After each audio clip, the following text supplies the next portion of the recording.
De lunes a viernes, escucha en la FM a Fernando Quijano Velasco, Cristina Plazas, William Calderón, Ushi Levy, Azuri Chamá, Laura Newton y la dirección de Luis Carlos Vélez. De lunes a viernes, en la FM, las noticias como son.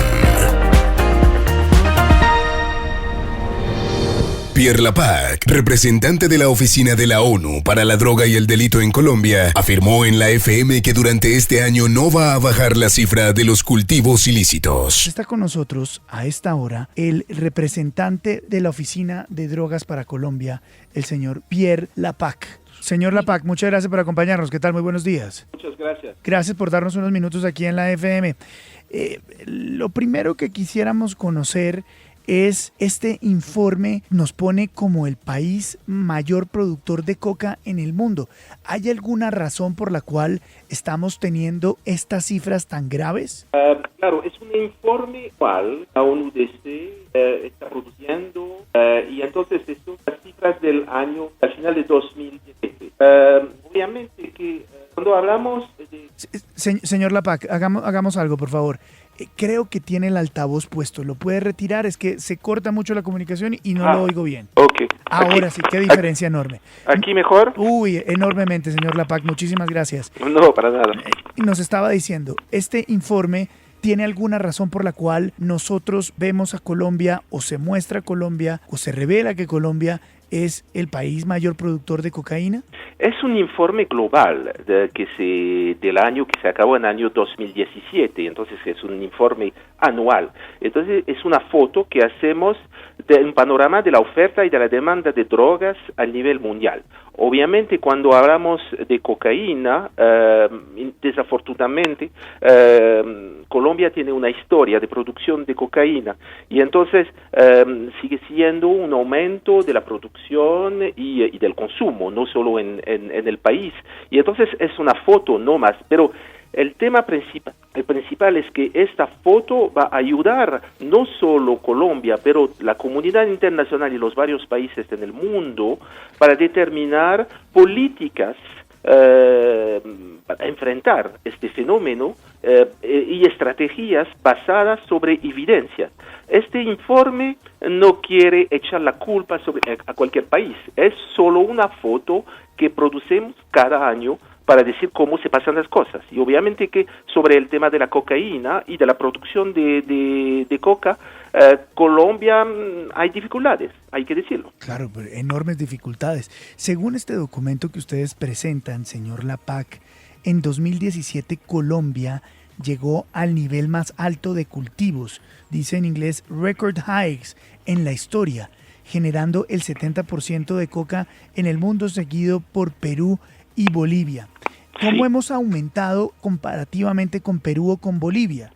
Ahora, vamos a decir que hace 10 años, básicamente, Colombia tenía 50-60% de la producción mundial y Perú y Bolivia tenía 25 cada uno, porque obviamente cada año va a moverse. Pero ahora las cifras de 2017 son de 70% de aumento de superficie de cultivo de coca en Colombia, 20% en Perú y 10% en Bolivia. Pero el próximo año obviamente que va a cambiar, y eso cambia cada año, porque hay una lucha entre, obviamente, la fuerza pública y los narcotraficantes. Entonces, cuando hay más presión de la fuerza pública, las cifras van a bajar. Cuando hay menos presión o cuando hay mejor oportunidades a nivel criminal, las cifras van a aumentar.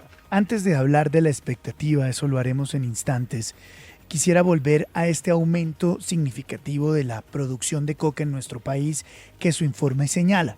Leyendo el documento también dice que entre 2013 y 2017 la producción de cocaína se cuadriplicó en Colombia, que en ese periodo creció 32% la hoja de coca y 31% la producción de cocaína. Eso coincide, señor Lapac, con el gobierno del presidente Juan Manuel Santos, el gobierno inmediatamente anterior que estaba involucrado, inmerso en el proceso de paz con las FARC. ¿Hay alguna relación entre este periodo de tiempo, el gobierno anterior y el proceso de paz? obviamente, que es difícil y no quiero entrar, me entienden que no quiero entrar, no es el papel de la ONU de entrar y decir que es la falta del gobierno anterior o cualquier cosa. Lo que es más importante, obviamente, que las cifras aumentaron. Quiere decir que mecánicamente cuando hay menos presión hay un aumento, porque es un mercado. Okay. Es la única cosa que yo puedo decir. Pero el proceso de paz tiene su valor por sí mismo, el acuerdo de paz tiene su valor por sí mismo. Entonces, lo que es más importante es una voluntad política, una financiación adecuada para que las cosas puedan tener éxito. Y hay que decir que antes de del gobierno anterior y sigue siendo con el gobierno, hay una voluntad muy fuerte de luchar contra el narcotráfico. Y Colombia tiene un papel súper importante históricamente en este tema. Entonces, son cosas que hay que tomar en cuenta, no es la falta de uno, es un proceso, se pasa en todos los países del mundo. Hay que ver que ahora, antes había países productores, países de tránsito y países son consumidores. Ahora la foto es completamente diferente. Ahora en los países consumidores están haciendo producción. En los antiguos países, por ejemplo, de África, que eran solo países de tránsito, ahora hay una producción inmensa de drogas. Entonces el mercado de las drogas está cambiando muchísimo. Y entonces el tema no es de echar la culpa en contra de uno o de otro, es de decir que porque el mercado se cambia, nosotros, quiere decir, cuando hablo nosotros, es la comunidad internacional, obviamente incluyendo Colombia y las Naciones Unidas, tenemos que trabajar juntos para identificar políticas y estrategias basadas sobre la evidencia, trabajando a nivel de la educación, de la justicia, de la erradicación. Obviamente, cuando hablo de la erradicación, hablo de erradicación voluntaria, pero forzosa, porque los dos se necesitan, claro, obviamente. Pero el tema principal en un país que tiene tantos desafíos como Colombia es la sostenibilidad. Eso es el tema. No se puede hablar de otra cosa que sostenibilidad. Y hay cifras que hablan por sí mismo. Quiere decir que cuando un campesino va a erradicar de forma voluntaria su mata de coca, la resiembra es básicamente de menos de 6%.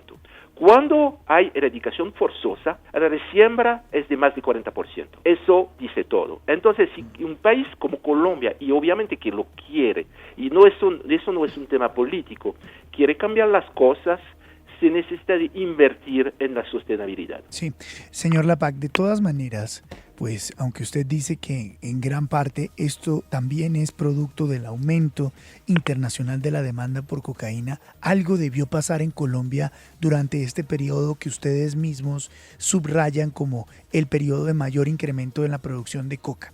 ¿Algo pasó en Colombia? ¿El estudio dice sobre algo que pasó en Colombia que llevó a este aumento en la producción? No, en el estudio no se habla de eso. Y entonces, yo no voy a hacer comentarios, no se habla porque eso es un tema, son hechos, es una foto, como le dije al principio, es una foto. Entonces, son figuras, son cifras. Y entonces, obviamente que Colombia pasó de 48.000 a 176.000 el año pasado. Entonces, eso son realidades.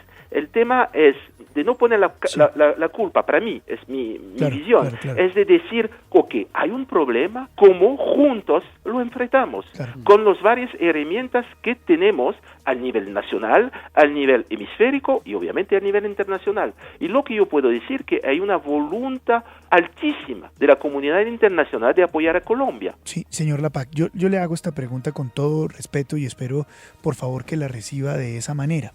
Pero evidentemente la ONU ha protegido, respaldado, apoyado como gran parte de la comunidad internacional el proceso de paz en Colombia. Y algunos dirían es parte interesada en esto.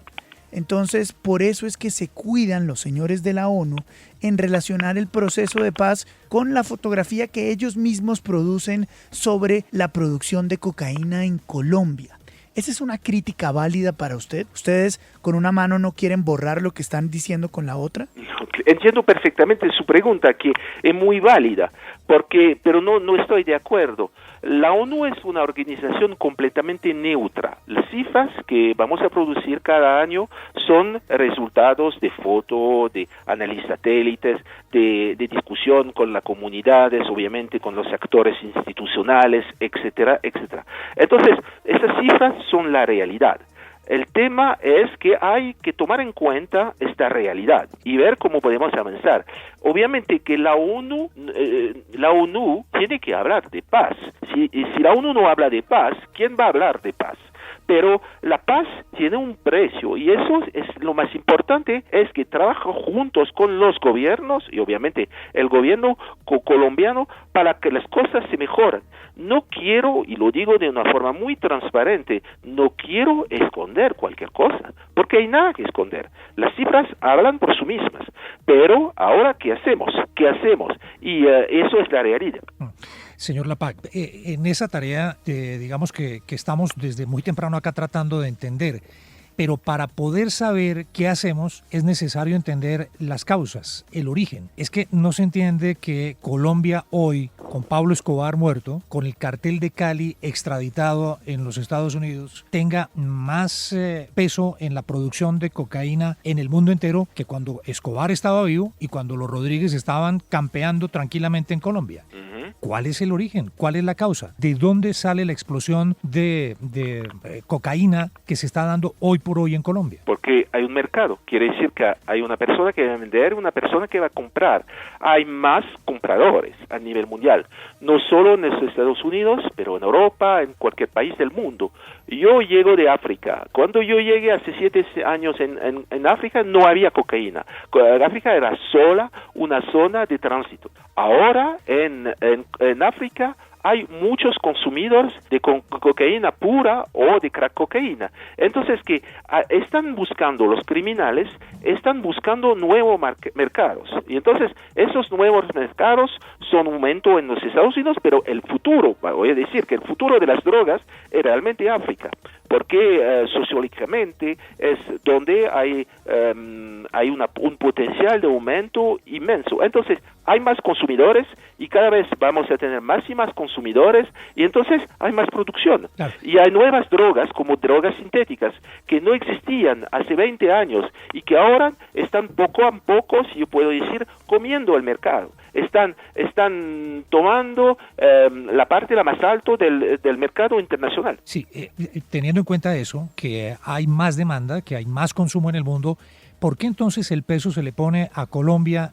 para que ataque a quienes producen, a quienes generan la droga y no se revierte ese contrapeso a quienes consumen? Estados Unidos es uno de los grandes consumidores de cocaína. Claro, es que la ONU dice durante la última reunión del UNGAS en 2016 que se pasó en Nueva York, una conferencia internacional sobre las drogas, se habló de forma muy transparente de responsabilidad compartida. Y eso quiere decir que no es la falta de Colombia o de los países productores, quien sean, no es un problema de falta, es un problema de trabajo juntos para mejorar las cosas. Y eso obviamente que los Estados Unidos, Europa y todos los países donde hay consumidores de cocaína y ya trabajan y siguen trabajando todos los días con Colombia para que las cosas se mejoren.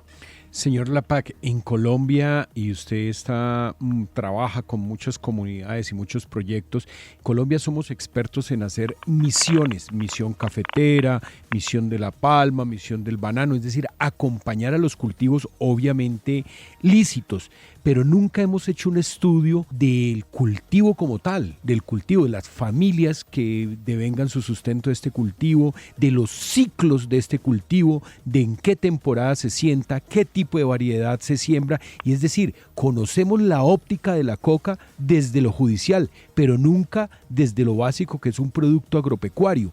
¿Qué les recomienda al gobierno en este sentido? Eso hace sentido y yo creo que algunas entidades de las Naciones Unidas, puede ser la FAO u otras, hicieron este tipo de estudio. No puedo confirmar al 100%, pero obviamente que este tipo de estudio sería una buena cosa de ver un poco cómo funciona la producción y el mercado, pero más la producción. Eso para mí hace sentido y es una cosa que podríamos hacer, obviamente, con el gobierno o otras agencias de la ONU, porque podría dar un ángulo nuevo al trabajo que nosotros hacemos de forma conjunta con el gobierno. Señor Lapac, las cifras que publicaron ustedes son del 2017. Ahora, basada en esta fotografía, como usted califica este informe, ¿cree usted que esta tendencia alcista de la cocaína en Colombia continúe en los próximos años? Es difícil, es difícil de decir eso. Vamos a producir al final de julio el informe sobre el cultivo de drogas, ¿ok? Eso va a salir con un mes de atraso porque tuvimos problemas para analizar todas los datos, pero entonces necesito un mes más, pero al final de julio este informe va a salir y lo que puedo decir, obviamente que yo no tengo todos los datos, pero y lo que puedo compartir ahora que es por el año pasado, quiere decir 18, no va a bajar. Entonces, eso es una realidad. No puedo decir lo que va a pasarse en 2-3 años, porque eso es imposible. Es un mercado muy fluido y entonces es difícil de analizar. Las cosas pueden cambiarse, pero hay tendencias y obviamente que las tendencias siguen siendo lo que son hasta ahora. Y hablando de este estudio también se hace un comparativo con la región, se compara Colombia con países como Perú y Bolivia. ¿Por qué Colombia tiene este aumento y países como Perú y Bolivia no?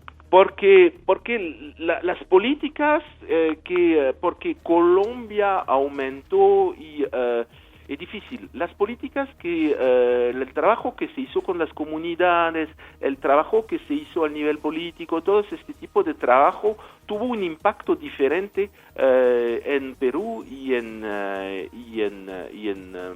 Bolivia. ¿Le suena a Naciones Unidas legalizar como una herramienta para combatir el narcotráfico? Primero, no es una decisión de las Naciones Unidas de legalizar o no legalizar.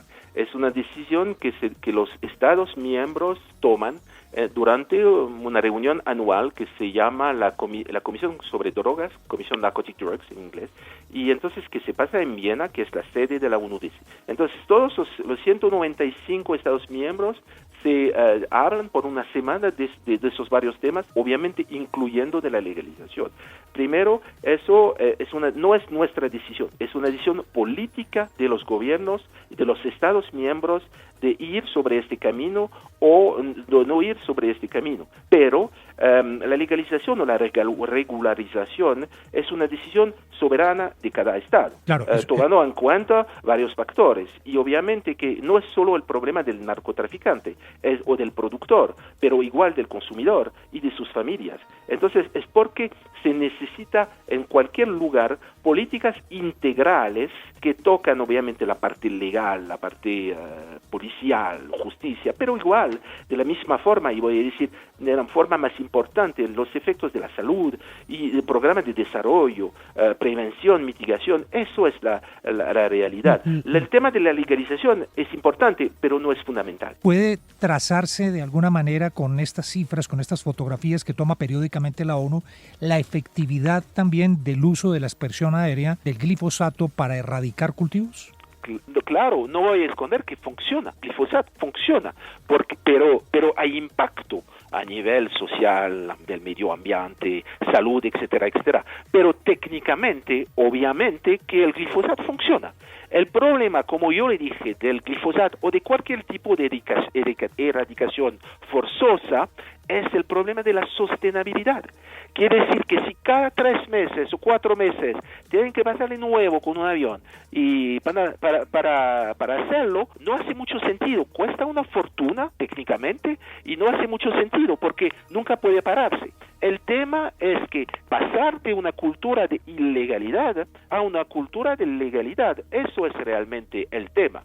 Y hablamos de sostenibilidad, pero técnicamente, claro que el glifosato funciona, claro que la erradicación manual funciona, pero no hay sostenibilidad. Claro, aunque algunos dirían, como contraargumento, señor Lapac, que cuando se utilizó más fuerte el glifosato, se llevaron las cifras de cultivos de droga en Colombia a 47.000 y hoy estamos cerca a 209.000. Pero yo me contrarrespondo la pregunta. Cuando se dejó de fumigar, mire hasta dónde llegamos. O sea, reitera lo que usted acaba de decir, que Claro. se trata de una situación insostenible. Y claro, el tema de sostenibilidad es lo que me parece después de 2 meses aquí en el país. Claro.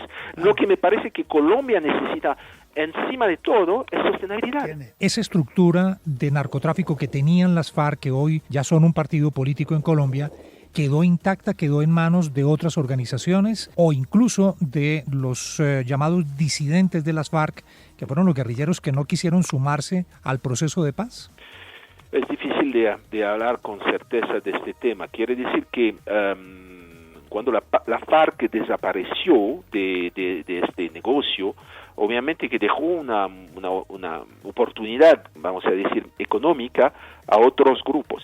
Y entonces, pero se cambió el terreno, se cambió los lugares donde hay producción de coca. Entonces, quiere decir que en lugares donde hay poca intervención o presencia del Estado a cualquier nivel, lo que yo llamo servicios básicos, obviamente que hay hay entidades ilegales que van a meterse y aquí vamos a tener el problema. Entonces, el tema de la lucha integral contra el narcotráfico impone al gobierno, a cualquier gobierno, de mantener su territorio en sus manos. Sí.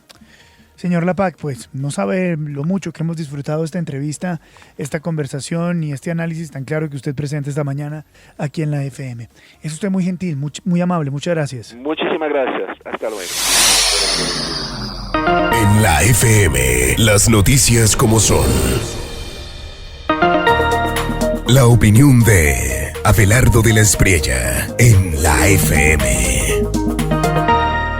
La izquierda colombiana, encabezada en esta ocasión por el senador y libretista de series Gustavo Bolívar, armaron todo un tinglado para atacar a través de las redes al expresidente Álvaro Uribe Vélez, con un hashtag que decía: no le tengo miedo a Uribe. Por primera vez debo decir que estoy de acuerdo con esa izquierda radical que tanto daño le hace al país. Al expresidente Álvaro Uribe no hay que tenerle miedo, sino admiración por todo lo que ha hecho por este país. Lo que no le perdona precisamente la izquierda radical, esa de la que hace parte Gustavo Bolívar y Gustavo Petro y demás hierbas del pantano, al expresidente Álvaro Uribe, es que este haya sido el muro de contención que ha evitado durante la última década que la izquierda se haga al poder, con las consecuencias que eso significa. Ojalá Gustavo Bolívar y todos sus seguidores entendieran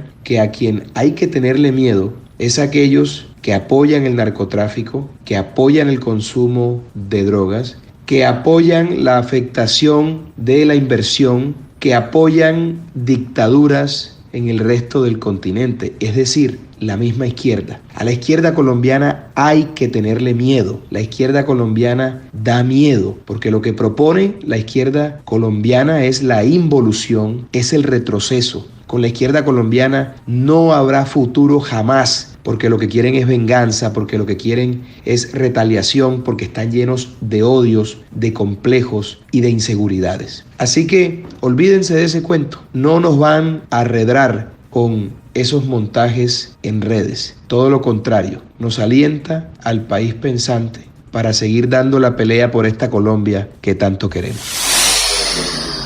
En la FM, las noticias como son.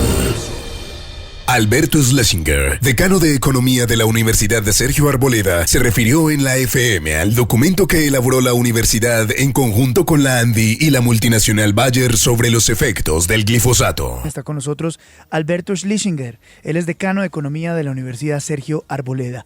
Señor decano, gracias por acompañarnos, muy buenos días. Muy buenos días, ¿cómo están ustedes? Muchísimas gracias por atendernos unos minutos. Evidentemente, gran parte del país conoce un poco la controversia que ha generado un artículo de Marisabel Rueda, una entrevista que le realizó usted en el periódico El Tiempo, que habla sobre el glifosato. Y hoy, como usted se está enterando y obviamente lo conoce, pues tenemos la presencia de 2 nuevos reportes sobre droga en nuestro país. El primero, el de la ONU, que dice que nuestro país es el que más produce coca en el mundo, y otro, según lo que hemos podido conocer, que será presentado en las próximas horas por parte de la Casa Blanca, que revela que no se ha podido bajar el número de hectáreas de coca cultivadas en Colombia. Ustedes hablan del glifosato. La pregunta es, ¿qué tan bueno es el glifosato combatiendo los cultivos de coca en nuestro país? A ver, yo diría que, oyendo a las otras personas que han mandado que han dado sus opiniones, pues obviamente que la lucha contra el cultivo de la coca en Colombia pues tiene diferentes frentes. Yo diría que cada frente o cada canal de lucha tiene una eficiencia y unos costos distintos. De un lado tenemos la erradicación manual, en lo cual ya hemos visto cómo desde el punto de vista de costo de vidas humanas, en el primer lugar, sobre todo las fuerzas del orden, como lo ha dicho el ministro de Defensa muy claramente, pero además de eficiencia en términos de si a través de ese proceso puramente manual, cultivos extensos se pueden controlar y se puede evitar su crecimiento. En segundo lugar está la erradicación voluntaria, la cual también es un proceso que se debe adelantar, pero que también tiene sus limitaciones que las hemos señalado. En primer lugar, nosotros no podemos partir de la base de que los campesinos simple y llanamente están dependiendo de que el Estado les ofrezca unas condiciones mejores en términos de financiarles la producción de otros productos agropecuarios, como la yuca, como el banano, como el plátano, en fin, y que les dé solamente vías de acceso para poder comercializar sus productos. ¿El campesino en qué situación está? Primero está en una situación de amenaza permanente, porque sabemos que las organizaciones delincuenciales los amenazan y los extorsionan y los amenazan aún con su vida. En segundo lugar, ellos, dada su condición de vida, pues también están sometidos a unos niveles de ingreso que depende de la capacidad de pago que se tenga. Y todos sabemos que la coca y el narcotráfico tienen una capacidad de pago infinita, o sea que si la rentabilidad de cualquiera de los productos de los que estamos hablando puede ser mejorada con la intervención del Estado, pues siempre el productor de coca estará en posibilidad de incrementar esos ingresos y ofrecerle más ingresos a los campesinos. Pero además hay otro elemento que nosotros hemos señalado, y es que es bien conocido que los grupos guerrilleros y los grupos que están vinculados a la producción de cocaína en Colombia pues son los más grandes terratenientes que tiene el país. Entonces, si ellos son dueños de la tierra, pues qué dificultad tienen en simplemente contratar a parceros para que en su tierra produzcan más coca. Debe seguirse haciendo y debe utilizarse, pero lo que realmente permitiría una reducción drástica como la que se necesita es la utilización de un químico que se utiliza en muchísimas partes del mundo y que aquí fue parte del resultado que se logró. Es que la siembra de coca sí se puede reducir y tenemos unos datos concretos de lo que sucedió hasta el año 2010 en que la siembra de coca disminuyó a menos de 50.000 hectáreas. Sí hubo un proceso claro de reducción que además iba como proceso que era reduciendo cada vez más el área sembrada. Hay una coincidencia en el tiempo que es muy clara. En primer lugar, el inicio de las negociaciones en La Habana con las FARC, que como todos sabemos estaban directamente vinculados a la producción de cocaína. En segundo lugar, el hecho de que se hubiera suspendido la utilización del glifosato. Y a partir de ese momento, coincidiendo en el tiempo, vemos cómo empieza a crecer el área sembrada y por eso estamos hoy en día con más de 200.000 hectáreas, cuya explicación es ahí, no necesita hacer un análisis más de fondo. Sí. Y podemos llegar a 2 conclusiones. Sí se puede reducir, y cuando se utilizaba el glifosato se produjo esa reducción. Cuando dejó de utilizarse pasó de menos de 50.000 a más de 200.000 hectáreas. ¿Tiene validez ese argumento, el del sector de la izquierda que dice que es más grave utilizar el glifosato que erradicar manualmente? Mire, uno de los temas que más se ha debatido y sobre el cual hay estudios y posiciones ha sido el del impacto que sobre la salud y sobre el medio ambiente tiene el uso del glifosato. El glifosato es un producto que se viene utilizando a nivel mundial desde el año 1974. Estamos hablando de 45 años.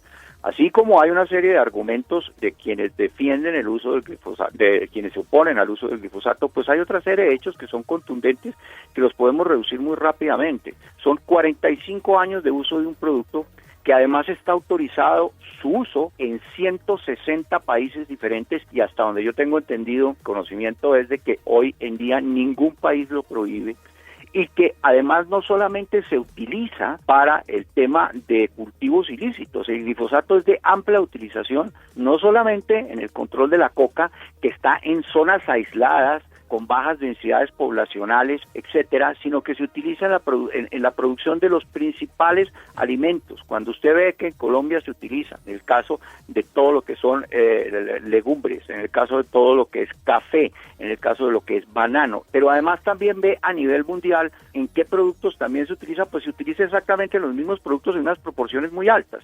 El ejemplo del café es clarísimo. Calcula que aproximadamente en el 75% del área sembrada de café se utiliza glifosato.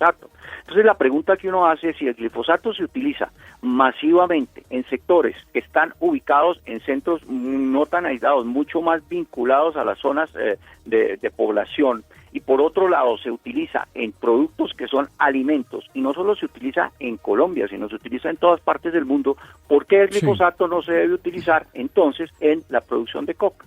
Señor decano, ¿cuánto cuesta esa cosecha? Y esa cosecha de las 210.000 hectáreas, ¿cuándo la monetiza la economía colombiana? A ver, ¿cuánto cuesta esa cosecha? Pues usted sabe que la cocaína tiene diferentes etapas. La primera es la cosecha de la hoja de coca para terminar finalmente en el producto terminado, que es el clorhidrato de cocaína ya depurado, que además tiene un precio en Colombia, pero tiene un precio internacional. Si vamos a los precios internacionales, pues obviamente eso puede ser tal vez el negocio más grande del mundo hoy en día, es el negocio del narcotráfico, sin lugar a dudas. En Colombia, ¿cuánto puede significar? Es difícil establecer cuánto puede significar desde el punto de vista económico. Lo que sí sabemos y se puede relativamente medir es teóricamente cuántos recursos, cuántos dólares ingresan al país, dólares que además están ingresando es a el mercado negro, porque son dólares que vienen, ¿cómo vienen? Fundamentalmente a través del contrabando, que es como se blanquean buena parte de esos dólares.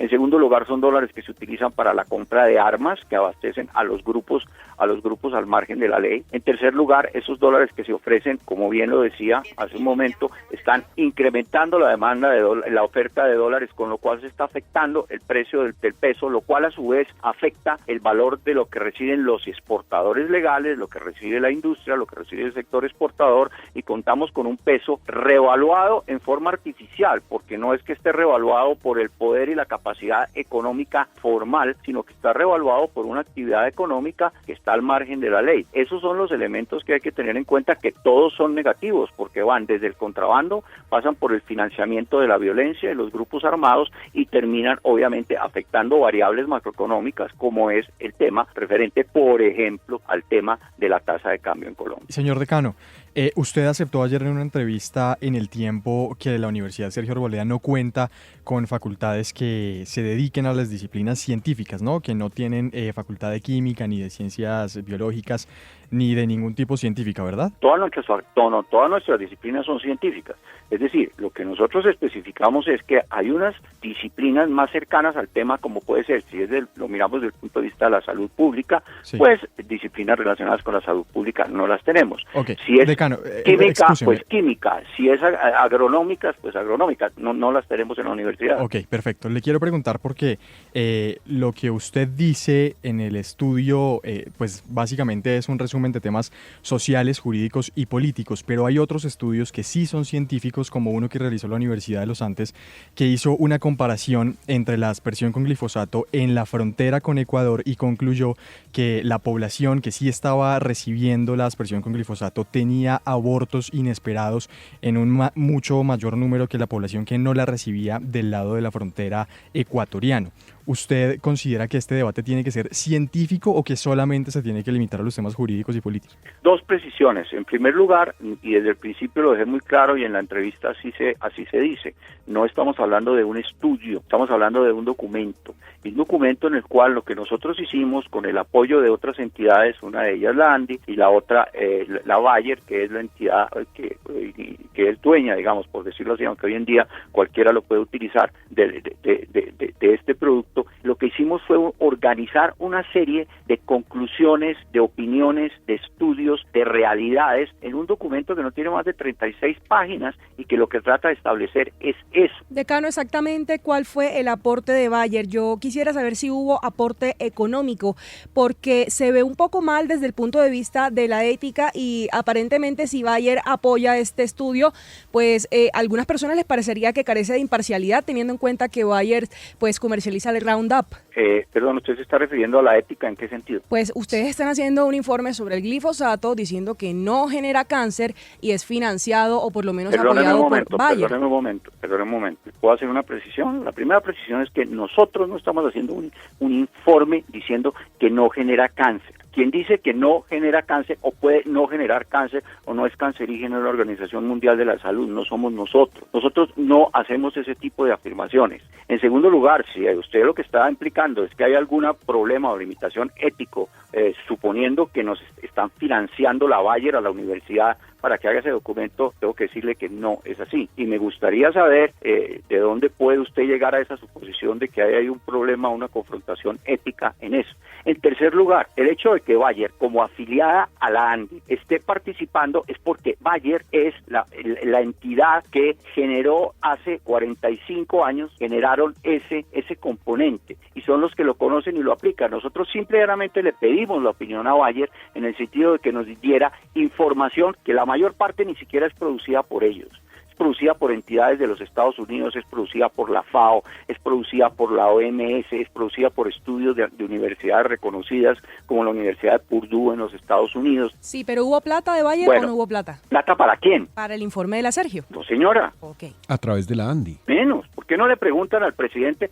Yo les hago una propuesta. Llámese al presidente de la ANDI o llámese a la presidente de la Cámara Agrícola y pregúntenle si ellos le pagaron algo a la universidad. Es que ese tipo de cosas, digamos, en un periodismo responsable no se pueden hacer ese tipo de afirmaciones al aire. Pero simplemente dejando la duda de que hay pagos a la universidad, pero no solamente pagos, sino que son pagos que están violando la ética. No, pero señor eso decano, sí no lo puedo tolerar yo. Señor decano, si no le hiciéramos la pregunta estaríamos aceptando lo que las otras partes dicen. ¿Quiénes son las otras partes? Bueno, vale la pena que lea lo que están diciendo del estudio, pero o la controversia del estudio. Hágame un favor, no he leído hasta ahora el primero que diga que hay una falla en la ética porque Bayer le pagó a la universidad. Cuénteme, ¿quién está diciendo eso? No, le pregunto a usted, ¿desconoce usted que haya habido algún tipo de controversia frente al estudio, señor decano?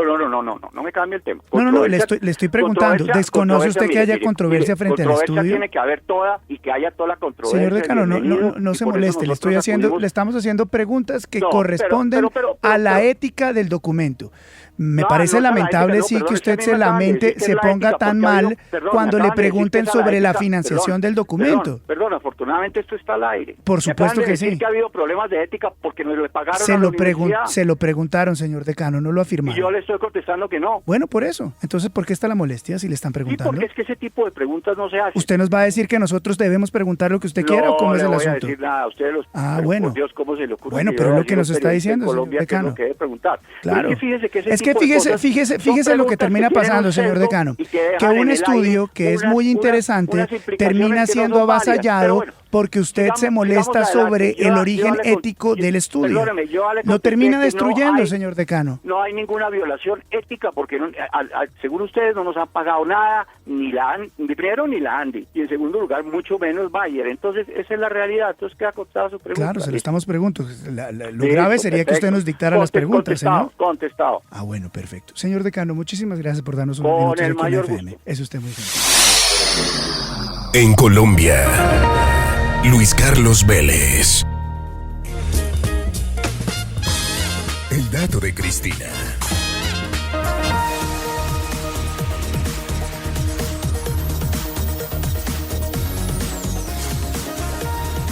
En 13 minutos. Doctora Cristina, ¿dónde está Oneida Pinto, la exgobernadora de La Guajira, que todos sabemos acusada por corrupción? Luis Carlos, pues nadie sabe, mire, a ella le están imputando cargos por los delitos de peculado por apropiación, falsedad en documento privado, falsedad ideológica y en documento público. Y además se le va a solicitar la medida de aseguramiento en su contra por hechos relacionados con corrupción en un programa contra la mortalidad infantil en el municipio de Albania. Pues le cuento que las primeras audiencias no se llevaron a cabo porque ellos decían que Oneida era indígena y que por ser indígena entonces tenía derecho a una jurisdicción especial. En esa audiencia y todo, pues obviamente los abogados tuvieron que comprobar que Oneida no es indígena, que no es competente la jurisdicción indígena para procesarla, y por eso siguió el curso su proceso. La semana pasada le trataron de imputar nuevamente cargos. Ese día iban a tomar la decisión de la medida de aseguramiento y en la mitad de la audiencia pidió que se suspendiera porque tenía cita médica. Entonces aplazaron la audiencia para el día siguiente y al día siguiente no se presentó. La pregunta es, ¿dónde está? Ella sabe que muy probablemente le van a dictar medida de aseguramiento. Y la pregunta es, ¿será que se voló y que la dejaron volar? Porque la pregunta que nos hacemos es, ¿por qué el juez permitió que se aplazara una audiencia por una cita médica en la mitad? Eso es lo que no se entiende. Qué marrullería. Emprendedores FM.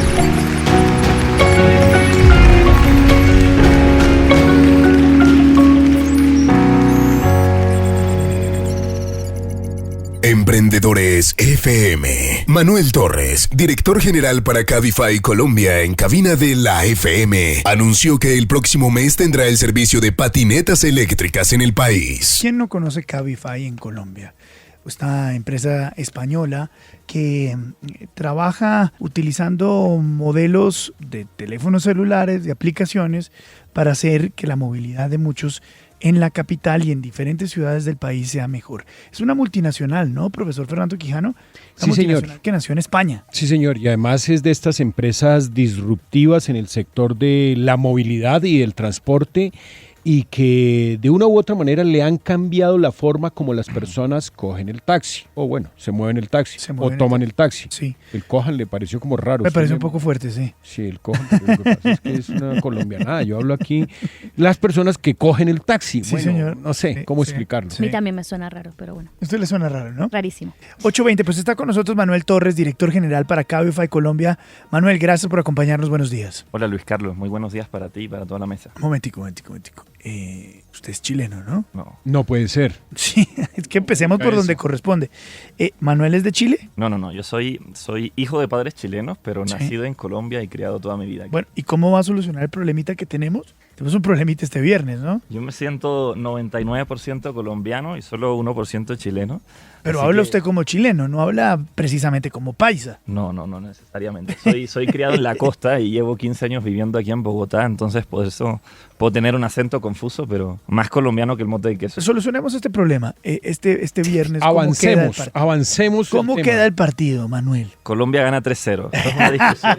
De los nuestros.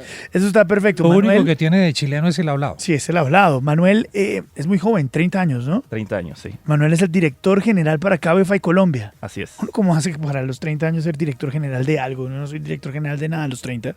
Bueno, empezar muy temprano y mucha dedicación. ¿Sí? ¿Cuántos años lleva trabajando en Cabify? 4, desde que abrimos en Colombia. ¿Y antes de Cabify dónde trabajaba? Trabajaba en una compañía colombiana que se llama Brinza, la productora de Refisal. La productora de Refisal. Ojo, Refisal y Selección Colombia no se puede juntar, ¿no? Es muy mala noticia. Sí. ¿O no, Vanessa? Esas dos cosas no deje así, más si estamos hablando con un hijo de padres chilenos, no. Pero sí, bueno, exactamente. Me imagino que le tiene que hacer fuerza a la Selección Colombia. Sí, dijo que es colombiano. Ya lo arregló, ya dijo 3-0. Sí, ya lo arregló. A ver, Manuel, Cabify, ¿cuántos usuarios de Cabify hay en el país? Bueno, cifras de número de usuarios no puedo revelar, pero sí te puedo decir que con el anuncio que estamos haciendo hoy en día, que ahorita voy a entrar un poco más en detalle, nos estamos posicionando con la compañía de movilidad con la segunda participación de mercado más importante. Estimamos que tenemos un 20% del mercado. 20% de movilidad en Colombia. Exacto. De todos los servicios solicitados a través de aplicaciones, hemos estimado que tenemos el 20% del mercado. El competidor es Uber, imagino. El competidor es Uber. ¿Quién es más grande en Colombia, Uber o Cabify? Uber es más grande. Uber es más grande, pero ustedes... ¿en qué se diferencian de Uber? Vale. Quiero dar un poco de contexto y aprovechar el espacio para el anuncio que estamos haciendo hoy. Cabify pertenece al grupo Maximobility, que es un grupo español dedicado justamente a diseñar soluciones de movilidad en las ciudades de Latinoamérica. grupo al que también pertenece la compañía Easy Taxi. Desde inicio de este año hemos venido avanzando o evolucionando una alianza muy fuerte justamente con Easy Taxi, en la que hemos venido dando distintos pasos. En enero estuvimos anunciando que en la aplicación de Cabify estábamos dándole la posibilidad a nuestros usuarios de solicitar un Easy Taxi. Y con ello empezamos a ver un comportamiento muy positivo y cómo muchos usuarios de servicios particulares empezaron a creer nuevamente en el taxi. A raíz de estos aprendizajes, luego en marzo anunciamos que los equipos que estábamos gestionando ambas compañías tomamos la decisión de fusionarnos en un mismo equipo y acelerar un poco más esa transmisión de conocimiento que Easy Taxi ha creado gestionando el gremio del taxi y que Cabify había aprendido gestionando el gremio de servicios particulares y servicio especial. Hoy estamos haciendo probablemente el anuncio más importante de este proceso, y es que hemos tomado la decisión de integrar definitivamente a Easy Taxi dentro de Cabify. ¿Esto qué significa? Que si bien los usuarios de Cabify que normalmente se mueven en servicio particular ya tuvieron la posibilidad de volver a creer en el taxi, queremos hacer lo mismo por los usuarios regulares de Easy Taxi. Entonces, esto en palabras coloquiales para los usuarios de Easy Taxi, ¿qué significa? Ellos hoy en día en la aplicación de Easy Taxi tienen acceso a un solo producto, que es el producto de taxi, y en los próximos días experimentarán una actualización de su aplicación.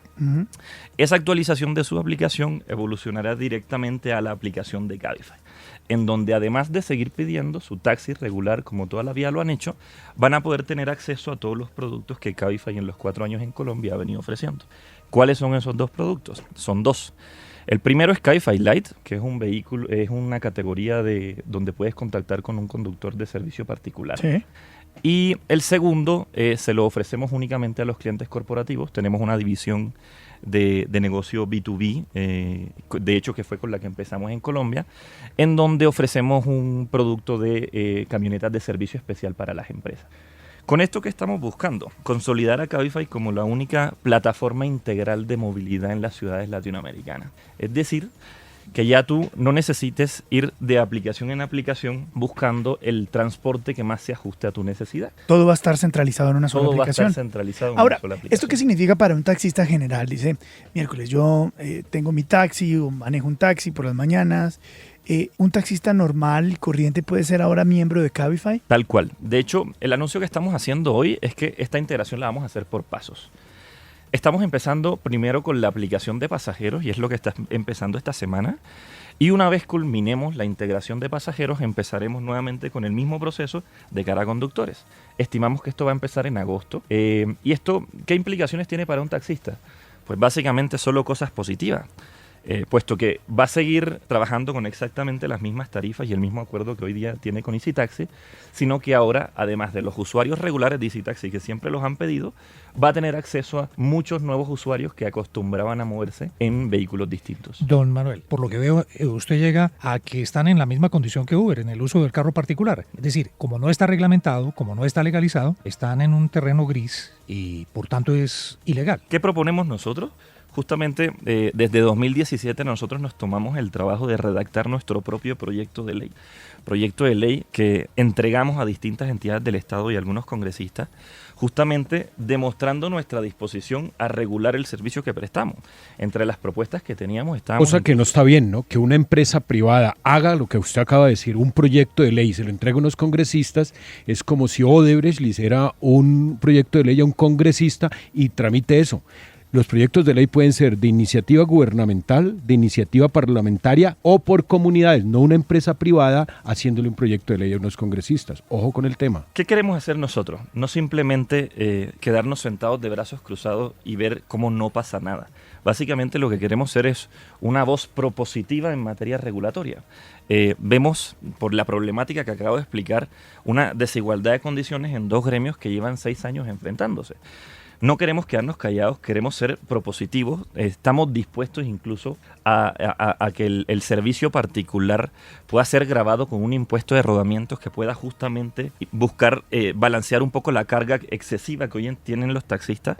Y tal vez no usé el término correcto y usé la palabra proyecto de ley, pero básicamente lo que nosotros estamos haciendo es una propuesta de modificación a la política pública de transporte que deje de desconocer un servicio y un producto que la población viene usando hace 6 años, que sigue creciendo, que los usuarios ya hasta cariño le tomaron y que de alguna manera no se ha dado ningún paso en materia regulatoria. Sí. Es cierto lo del cariño, yo se lo pregunto lo siguiente, haciendo la salvedad de que soy usuario regular de Cabify.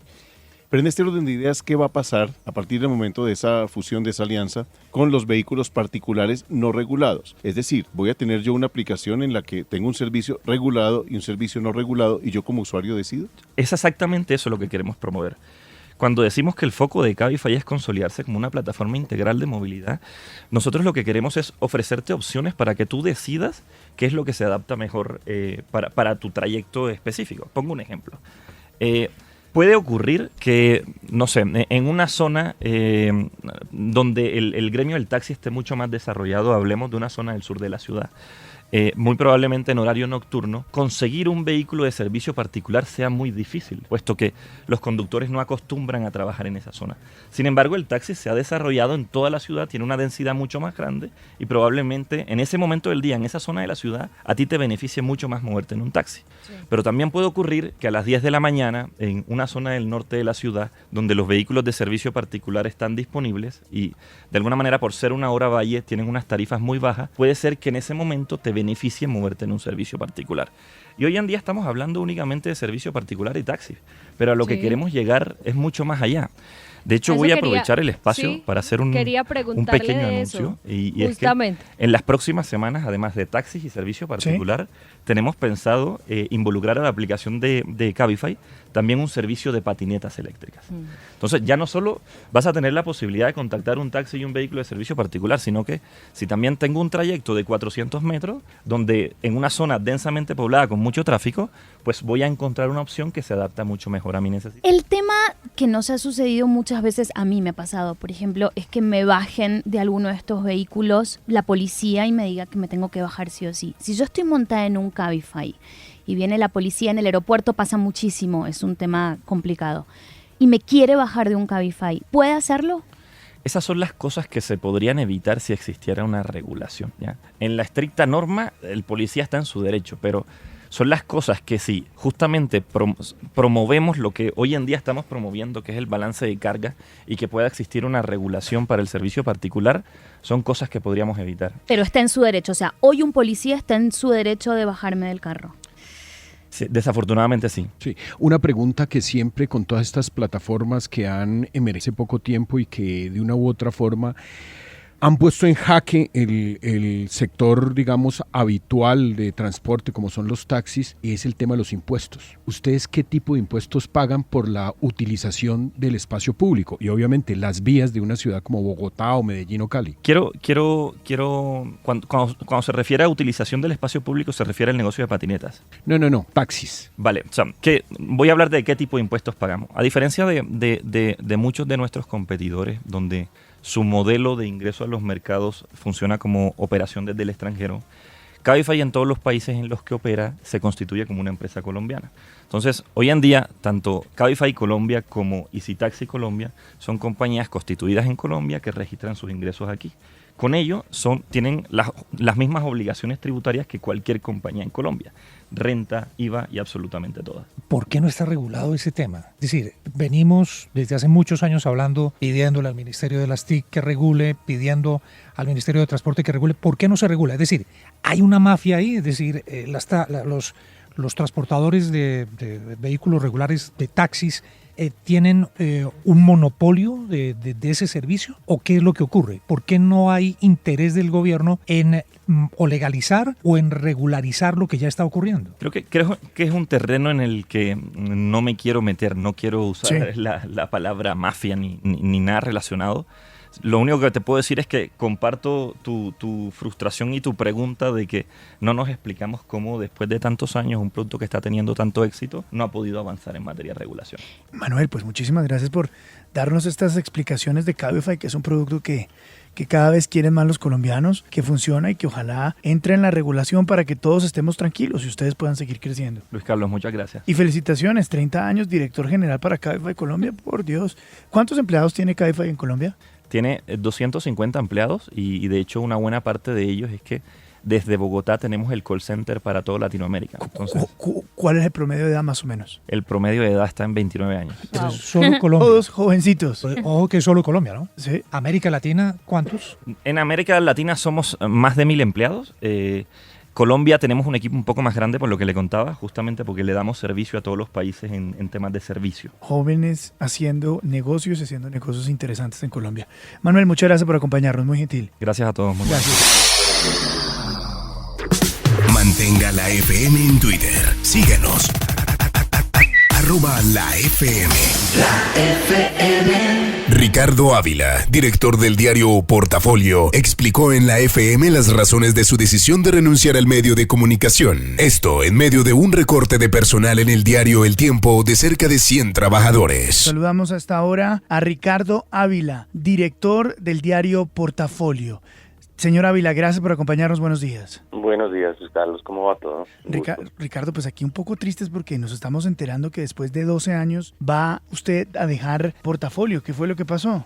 No, es una decisión que venía madurando desde hacía meses.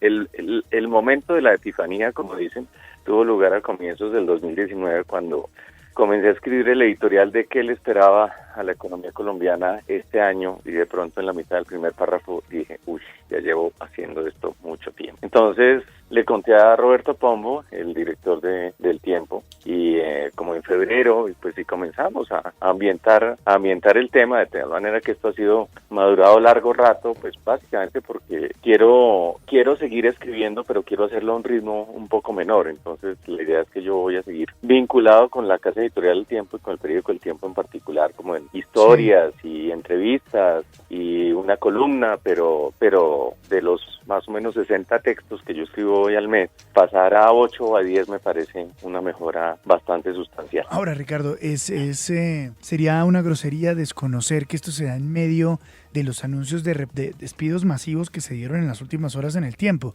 Se habla de más de 100 personas que tuvieron que salir del diario.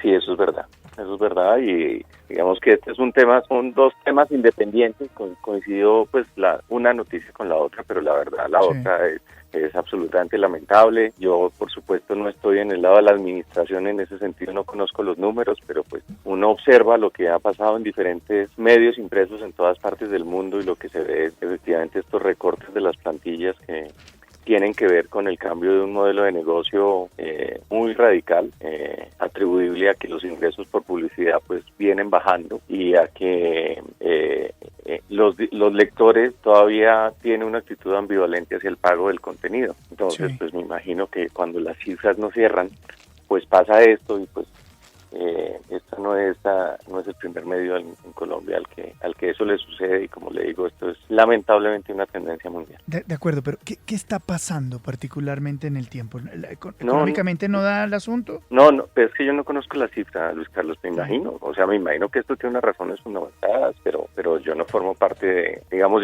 mi oficio es escribir, no es mirar las cifras del negocio. Sé que las cifras de Portafolio son buenas, pero pues obviamente no tengo la foto de todo lo que pasa en la casa editorial y pues me imagino que a nadie le gusta hacer estos recortes. Salieron personas pues no solo de la redacción sino también de todas las demás áreas del periódico. Claro. Sí, pues me imagino que el objetivo es que eso logre equilibrar las cifras, pero una vez más no tengo los detalles. Claro, lo entiendo, Ricardo, y usted me lo ha dicho ya en 3 oportunidades. Yo no tengo nada que ver con la parte administrativa, lo mío es meramente editorial.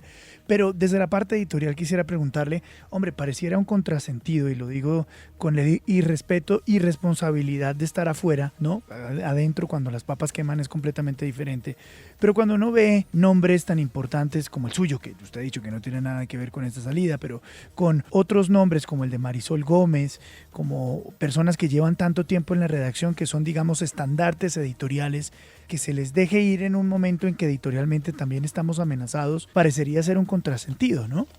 No puedo estar más de acuerdo con usted, pero pues una vez más, esas decisiones no las tomé yo, no pasaron por mí. Entonces, en ese sentido, pues yo lamento mucho porque efectivamente los nombres que usted menciona y muchos más son gente absolutamente valiosa, profesionales que hicieron su labor de manera abnegada y honesta a lo largo de décadas. Entonces, en ese sentido, pues despedirlos es muy duro. Sí, Ricardo, como lectora, pues lamento la noticia de su salida de Portafolio, pero mire que también se ha hablado del futuro de la revista. ¿Qué va a pasar con Portafolio? Usted nos acaba de decir que pues están bien financieramente, pero ¿sabe qué va a pasar? Pues están en proceso de búsqueda de un director. Yo voy a seguir por ahí unos meses más, de tal manera que me van a tener que soportar lo que escribo, pero pues están en proceso de búsqueda de tal manera que yo sé que hay una lista de nombres, pues sí, eso es. Pero eso continúa Portafolio. No, pero por supuesto, sí, Portafolio tiene las cifras absolutamente sólidas. Esto no tiene nada que ver con el tema o sea, una vez más, el hecho de que se vaya el director no quiere decir que se acaba el medio. Yo creo que allá ha pasado lo mismo, que han cambiado directores y no se acabó la CM.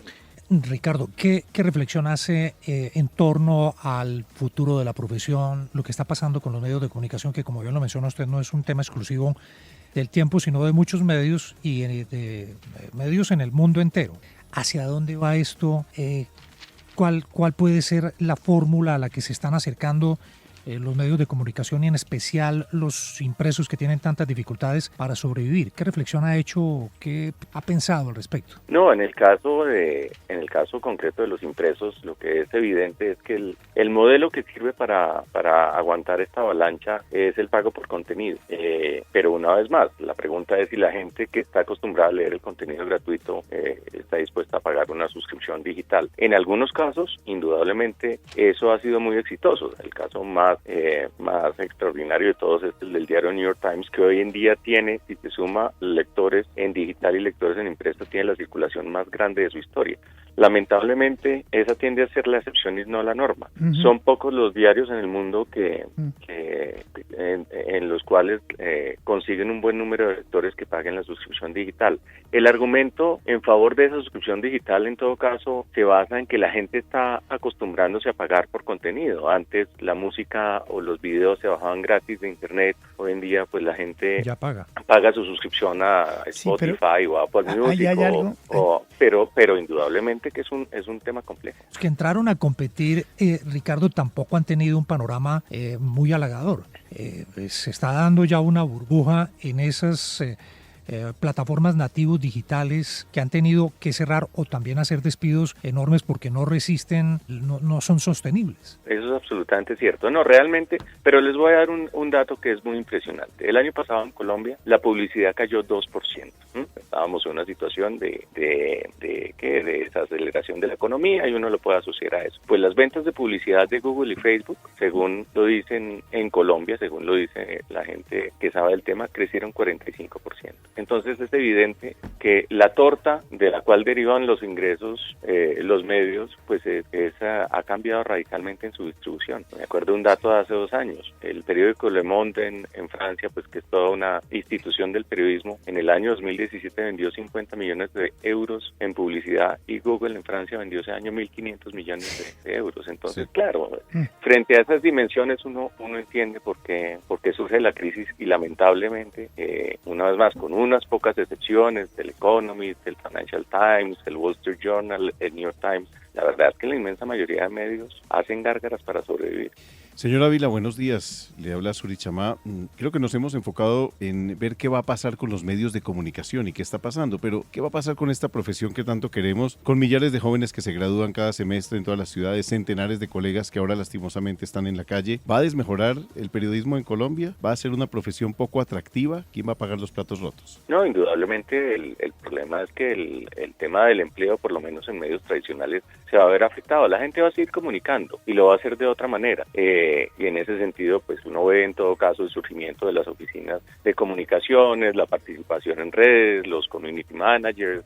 Va a haber mucho más contenido disponible. El gran reto, sin embargo, es lograr tener medios fuertes que tengan una credibilidad y que tengan unos estándares de aprobación de los contenidos y de eso se trata. Claro, en último término, de lo que depende es que la gente, si quiere contenidos de calidad, tiene que pagar por ellos. O sea, lo regalado en último término, por supuesto que puede resultar con una gratificación inmediata maravillosa, pero no necesariamente. El tema es que la gente está sobresaturada también de información y es gratuita. Entonces también cuando pensamos, los medios educan, informan o entretienen, ¿cómo va a ser nuestro público más adelante, en unos años? Si es el que elige los contenidos. Oiga, Ricardo, ¿el tiempo está en crisis? No lo creo, no lo veo. No, sufrió un recorte, pero no lo veo en crisis. O sea, no lo siento, la verdad. Aquí sumando cifras más, cifras menos, estamos más o menos entre 500 y 600 personas que han perdido su trabajo en este mundo de medios de comunicación año corrido. Sí. Es una gran crisis para todos nosotros. Sí, absolutamente cierto. Y lamentablemente uno mira más allá de las fronteras colombianas y las historias de horror se repiten prácticamente en todas las latitudes. La otra vez estuve mirando unas cifras de Estados Unidos, son de ponerse a llorar, porque claro, uno mira esas cifras y dice, miércoles, para allá vamos. Sí, o sea, esto no ha terminado. Y eso es tal vez el componente más preocupante de este sentido. A nosotros el coletazo nos llegó con un rezago, no sé, de 3 o 4 años, porque la crisis inicial se dio primero en los países más ricos, pero aquí también está llegando. Y lamentablemente, exageremos unas cifras, supongamos que la economía colombiana el próximo año crece al 15% anual. Esa situación, así fuera, no cambiaría para nada las dificultades de los medios de comunicación, porque el modelo de negocios que existía pues está siendo sujeto a cambios radicales. Pues Ricardo, nos deja a todos muy golpeados y sobre todo quienes lo seguimos también en Portafolio, pues lo estaremos extrañando enormemente por ya no estar más en las líneas de Portafolio. Mucha suerte y un abrazo enorme. Mil gracias. Muchas gracias. Un gran abrazo para ustedes. De verdad que me alegra mucho saludar. La FM, la Copa América, con Guillo Arango, Andrea Guerrero, Juan Felipe Cadavid, Antonio Casale, Farid Mondragón y Carlos Antonio Vélez. La FM, la Copa América, las noticias como son. La selección Colombia de fútbol se sigue preparando para el partido de este viernes a las 6 de la tarde ante la selección de Chile en el estadio Arena do Corinthians. Ayer realizó práctica en el estadio Pacaembu, mítico escenario que fuera sede del Mundial de Brasil 1950 y es la antigua casa del Corinthians de Brasil. Ahora juega ahí, o alterna al menos, el Santos, un escenario espectacular donde se encuentra además el Museo del Fútbol.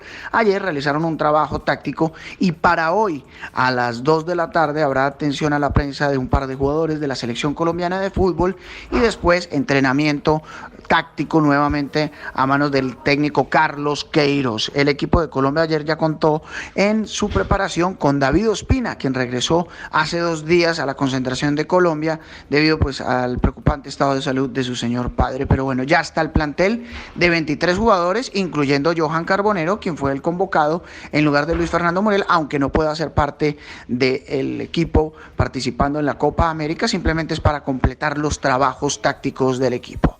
Este fue un informe desde Sao Paulo para la FM con Guillermo Arango. La FM es más información, más investigación, más perspectiva, más profundidad. La FM siempre. Guzzi, cantante colombiano en cabina de la FM, habló sobre su más reciente sencillo, Indira, al lado de Carlos Vives, con la cual le rinden un homenaje al vallenato clásico. A ti no te da dolor, a ti no te da dolor, mi vida, de verme así como vivo, solito y sin un cariño, hambriento de amor. A ti no te da dolor, a ti no te da dolor, Indira, si eres la que más me inspira, tienes mi alma resentida, me robaste el corazón. ¿Qué tal que me dé un dolor profundo, profundo? ¿Qué tal que me muera yo solito, solito? Y tú tan lejos de mí, sin saber cómo morí, sin saber dónde estoy yo. Y tú tan lejos de mí, sin saber cómo morí, sin saber dónde estoy yo.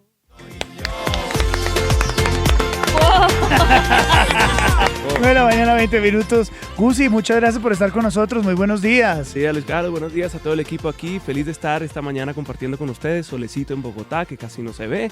Sí. Pero bueno, muy contento de estar trayéndoles esta canción de primera mano con mi guitarra. Oiga, Gusi, qué rico suena Indira. Me encanta Indira. Sí. ¿Indira originalmente de qué año es? Del 94-95. ¿Era de quién? Los Hermanos Zuleta, compuesta por Emilianito Zuleta. ¿Y a quién se le ocurrió hacer ese remake con Carlos Vives y con usted tan chévere? Bueno, pues en el Festival Vallenato del año pasado, que era el homenaje a Carlos, yo fui y nos encontramos en una parranda, en una casa, y le cantamos un rato. Entre esos cantamos Indira.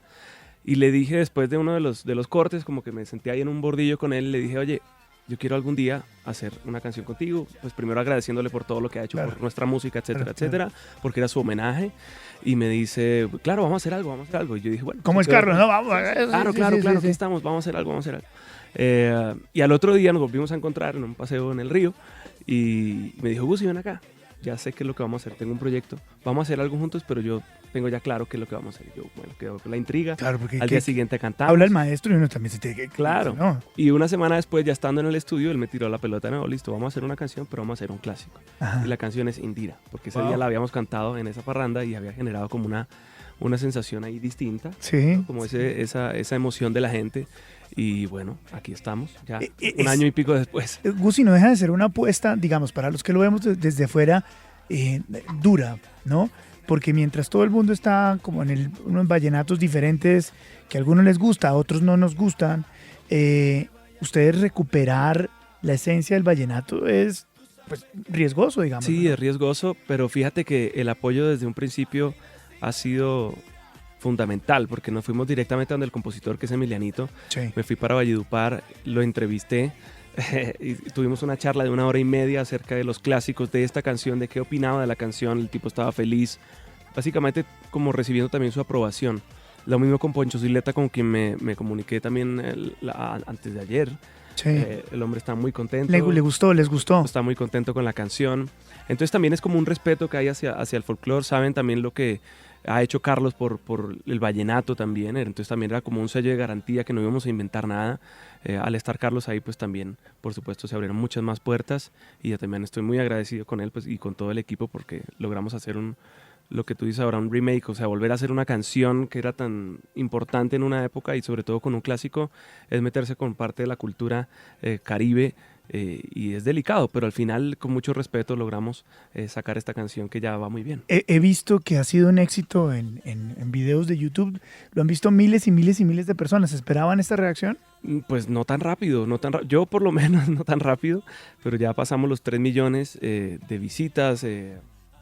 La canción en el resto de plataformas va muy bien también, en la radio también ya se coló muy bien. Es decir, estar al lado también de Carlos Vives, de una persona con tanto reconocimiento, a pesar de que yo ya haya tenido pues también un camino. Claro. 13 años de hacer música, pues sin duda alguna lo pone a uno en otro lugar.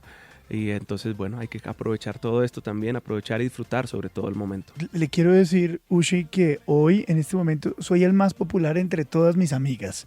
Y sí, no es por vos, me escribe qué pena. Daniela, quiero ir a Gusi, Juli me dice amo a Gusi, en Instagram, que lo estoy transmitiendo en el Instagram Live y también en Facebook Live de la FM, amo a Gusi, o sea, hoy la saqué del estadio Ushi. No, en realidad la sacó del estadio él, vos por añadidura. Sí, claro, por sapos, ¿no? Siempre. Gusi, ¿es más fácil o más difícil tocar canciones de gente que está viva? Al revés, de homenajes a alguien que no te puede corregir, digamos, ni te puede decir, no, mira, esa versión a mí no me pareció. Me encanta conversar contigo porque sabes de la música y para dónde vamos, pero sí, es de pronto más complejo que estén ahí.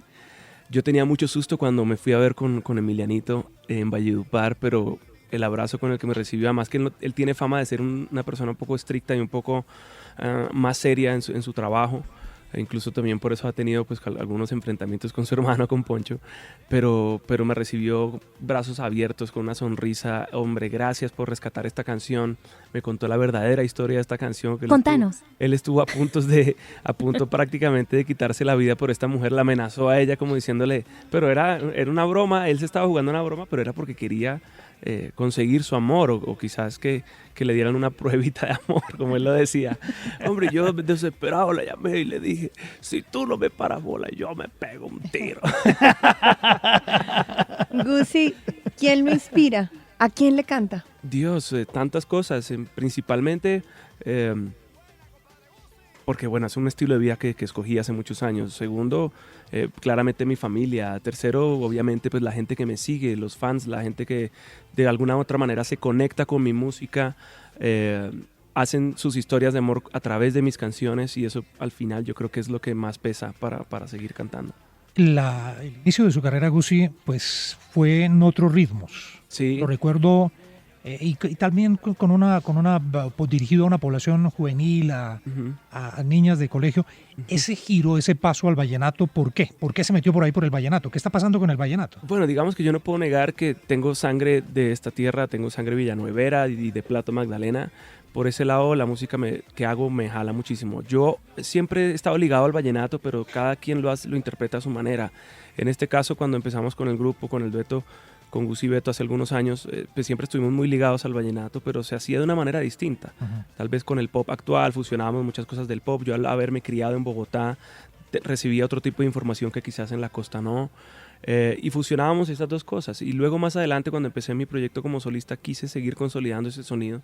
Y luego ya el pop viene y hace un cambio y un giro completamente en la última década y se vuelve súper urbano, ¿no? Cambian de pronto los instrumentos como la batería por los beats y las programaciones y demás. Entonces nos toca también irnos adaptando a eso y eso es lo que tiene Indira también. Tiene un poco de este nuevo cambio y este nuevo giro del pop, pero también tiene una presencia muy grande del acordeón. Pero bueno, yo ahorita veía, porque estoy siguiendo la transmisión en vivo, hay mensajes también para Luis Carlos, Ushi, tampoco seamos así. Voy a también ir a veo la que le están. Sí, estoy viendo la Por lo transmisión general y los veo. míos son madrazos, pero de resto No. Por ahí una Francia que está encantada con Luis Carlos, pero yo veo que Gusi está con su guitarra, la está acariciando, está tratando de afinar. Entonces yo digo, estoy aquí viendo la transmisión, estoy sola en Medellín. Quiero escuchar algo un poquito, por favor, para amenizar esta mañana calurosa. Bueno, dale. Hace poco lanzamos una canción que se llama Ganas, que también va muy bien. Y voy a cantarte un pedacito aquí. Gracias. Estaba pensando en ti, rompiéndome la cabeza, tratando de descubrir qué fue lo que hiciste en mí, que ahora tu falta me pesa. Tú lejos y yo aquí, amarradito a esta mesa. Anoche fui tan feliz, hay algo que me ata a ti, tú marcas la diferencia. Y estoy enamoradito, me tienes loco, loquito.